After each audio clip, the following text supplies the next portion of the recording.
Welcome to नया blog. तो guys मैं अपनी जानकारी देता हूँ इन लोगों की आपको। मैं हूँ इसका ये है मेरा बड़ा भाई और ये है हमारा छोटा भाई, और जो वीडियो बना रहे हैं वो हमारे भैया है गाइस। तो चलिए आपको दिखाते हैं आगे की जानकारी। तो देखिए गाइस, वहाँ पर एक गंदा जगह हुआ है, उसमें अभी हमने ताजा पानी लाकर डाला है।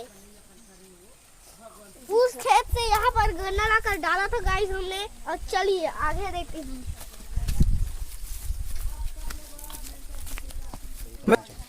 तो गाइस ये है हमारा केला। तो चलिए आगे का और जानकारी दे देते हैं।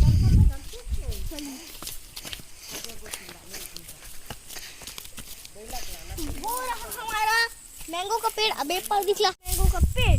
तो चलिए गाइस आगे आओ।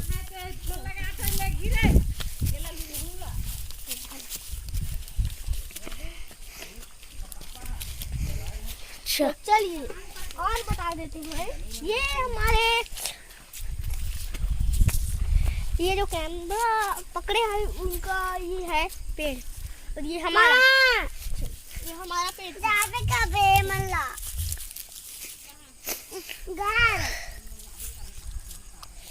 आ गए हैं हम गाइस। तो देखिए ये हमारा दिसमाई खेत, इस पर हम खेती कर रहे हैं। और अभी हम फसल लगाने का समय है, अभी तो हम फसल लगा रहे हैं गाइस। लग तो चुका है, फसल बड़ा हो गया है। इसे आप खड़ा कहते हैं गाइस से। इसे ही हम कुछ कर रहे हैं तो काम, लेकिन हम तो नहीं जानते, हम तो बड़े नहीं हैं, इसलिए हम नहीं जानते कि खेती कैसे करते हैं। जब बड़े होंगे तब जानेंगे गाइस खेती कैसे करते हैं। तो हम अपने स्कूल में बहुत सारा आदत करते थे अभी, लेकिन आज रविवार है इसलिए मैं यहाँ पर कहा कि भैया से चलो भैया ब्लॉग बनाते हैं, इसलिए मैं आपके लिए ये वीडियो लाया हूँ। तो लास्ट तक देखिए गाइस, और लास्ट तक खत्म होने के पहले बेल आइकन को दबा दीजिएगा और हमारी मदद भी हो जाएगी।